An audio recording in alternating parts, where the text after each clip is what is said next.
నమస్తే, నా పేరు విద్యాసాగర్. జెచ్చాన తెలుగు న్యూస్లోకి స్వాగతం, సుస్వాగతం. వార్త చదవముందు ఒకసారి ఇట్లా చూద్దాం. మరి ఆఫ్రికా ఖండంలోని నైజీరియాతో పాటు అమెరికా ఖండంలోని బ్రెజిల్, గయానా దేశాలను సందర్శించనున్న ప్రధాని మోదీ.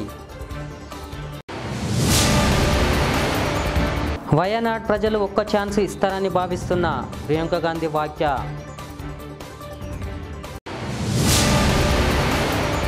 కేటీఆర్తో కలిసి పనిచేసేందుకు సిద్ధం, నేతన్నల సంక్షేమంపై మంత్రి పొన్నం ప్రభాకర్.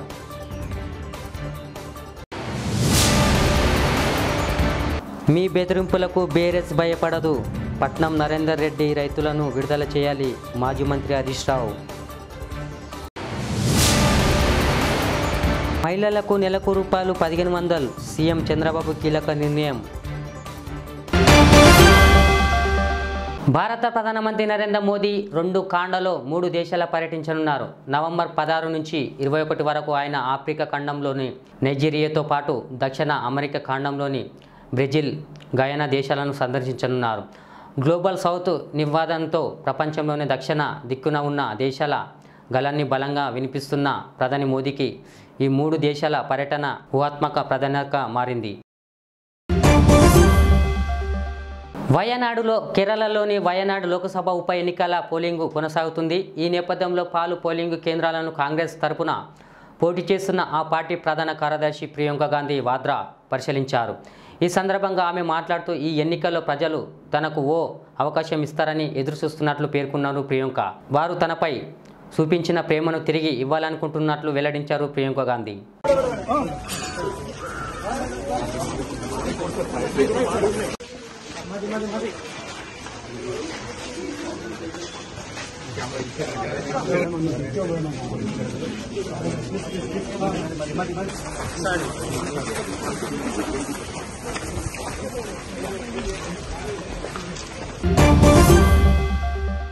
సిరిసిల్లలోని నేత కార్మికుల సంక్షేమం, వారి అభివృద్ధి కోసం స్థానిక ఎమ్మెల్యే మాజీ మంత్రి కేటీఆర్తో కలిసి పనిచేసేందుకు సిద్ధంగా ఉన్నట్టు బీసీ సంక్షేమ శాఖ మంత్రి పొన్నం ప్రభాకర్ తెలిపారు. మంగళవారం ఆయన కరీంనగర్ కలెక్టరేట్లో మహిళా శక్తి క్యాంటీన్ ప్రారంభించారు. ఈ సందర్భంగా మీడియాతో మాట్లాడుతూ గతంలో కేటీఆర్ ఎమ్మెల్యేగా తాను ఎంపీగా ఉన్నప్పుడు చేనేత కార్మికుల సమస్యల కోసం కలిసి పనిచేశామని గుర్తు చేసుకున్నారు మంత్రి.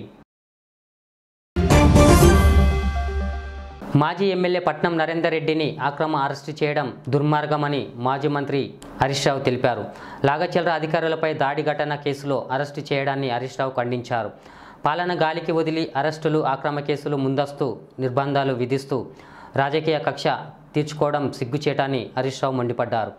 పచ్చని పొలాల్లో ఫార్మసిటీ పేరిట చిచ్చు పెట్టడమే మీ ప్రజాపాలనని అంటూ హరీష్ రావు ప్రశ్నించారు.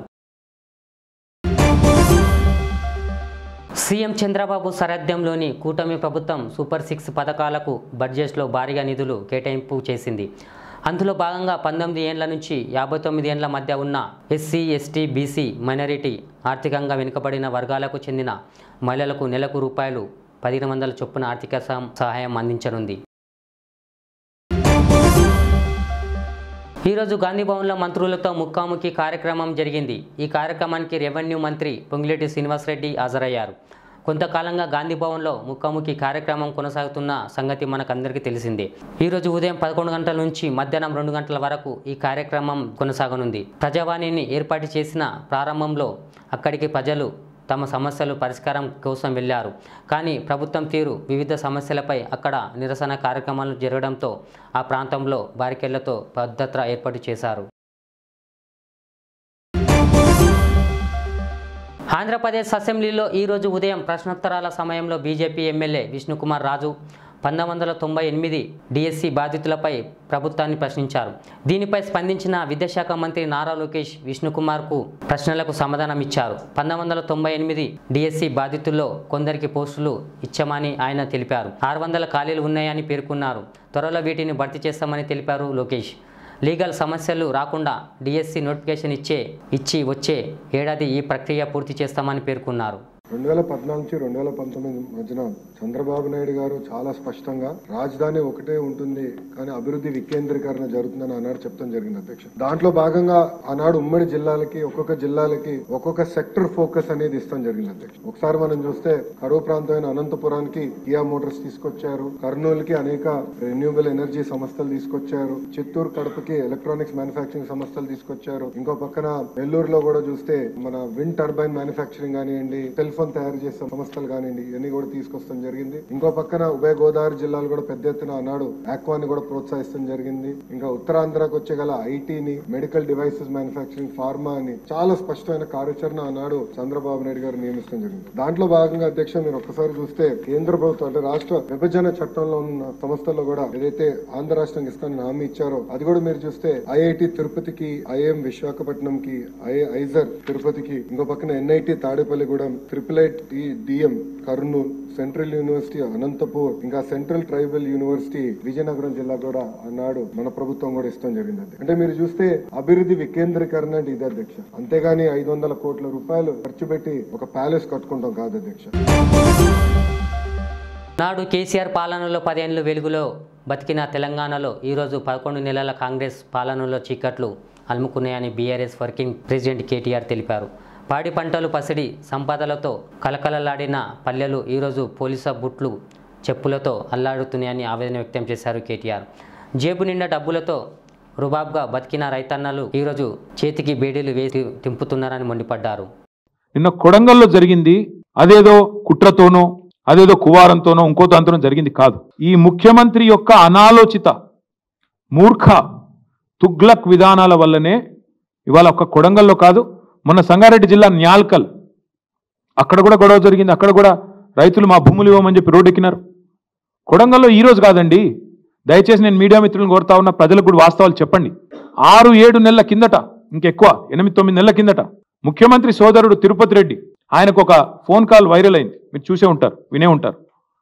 ఏమని ఒక రైతు ఫోన్ చేసి తిరుపతి రెడ్డి గారిని అడుగుతున్నాడు, మేము ఎందుకు ఇవ్వాలా మా భూములు, ఇవ్వకపోతే ఏం చేస్తుంది ప్రభుత్వం అని గట్టిగా అడిగితే, తన్ని తీసుకుంటాం ఆయన అన్నమాట, తన్ని తీసుకుంటాం నా కొడక అని మాట్లాడినాడు ఆయన. ఉంది, వైరల్ ఉంది, ఆ వీడియో ఆడియో తీయండి, తప్పకుండా వినండి.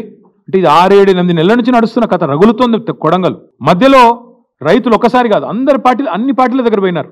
మా కాడికి కూడా వచ్చినారు, ఇక్కడనే నా దగ్గర కూడా వచ్చి నన్ను కూడా కలిశారు. తర్వాత బీజేపీ ఆఫీస్కి పోయినారు, అందరి దగ్గర పోయినారు, ముఖ్యమంత్రి గారిని కూడా కలిసినారు.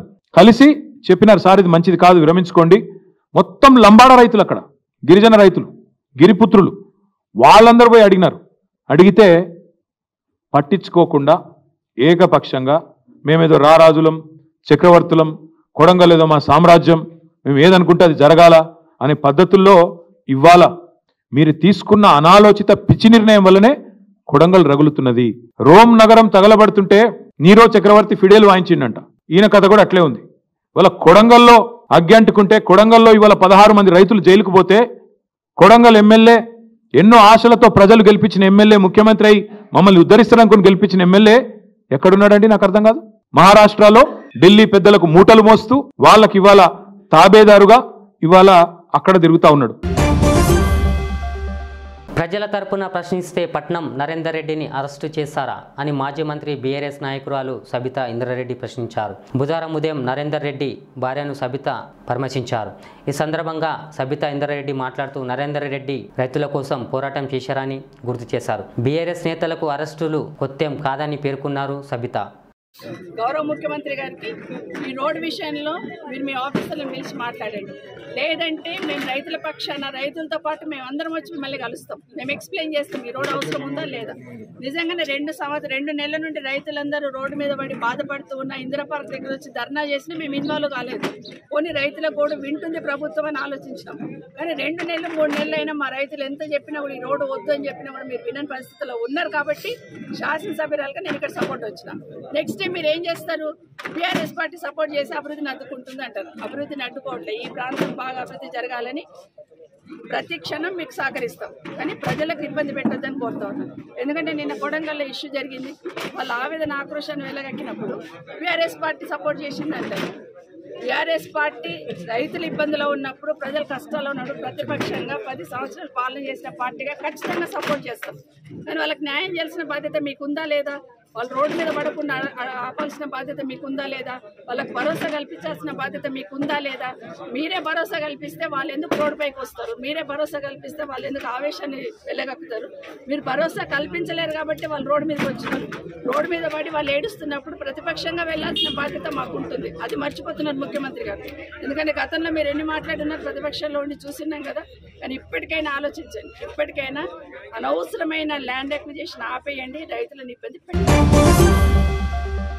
ముఖ్యమంత్రి రేవంత్ రెడ్డి కొడంగల్ ఎమ్మెల్యేగా, రాష్ట్రంలో హోంమంత్రిగా చివరికి ముఖ్యమంత్రి కూడా ఫెయిల్ అయ్యాడని వికారాబాద్ మాజీ ఎమ్మెల్యే డాక్టర్ మోత్కు ఆనంద్, పరిగి మాజీ ఎమ్మెల్యే మహేష్ రెడ్డిలు అన్నారు.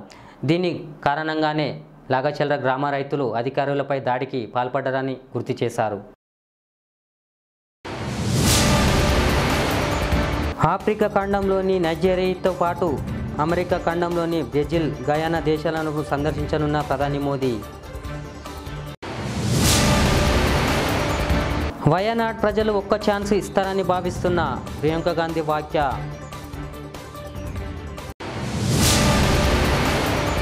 కేటీఆర్తో కలిసి పనిచేసేందుకు సిద్ధం, నేతన్నల సంక్షేమంపై మంత్రి పొన్నం ప్రభాకర్.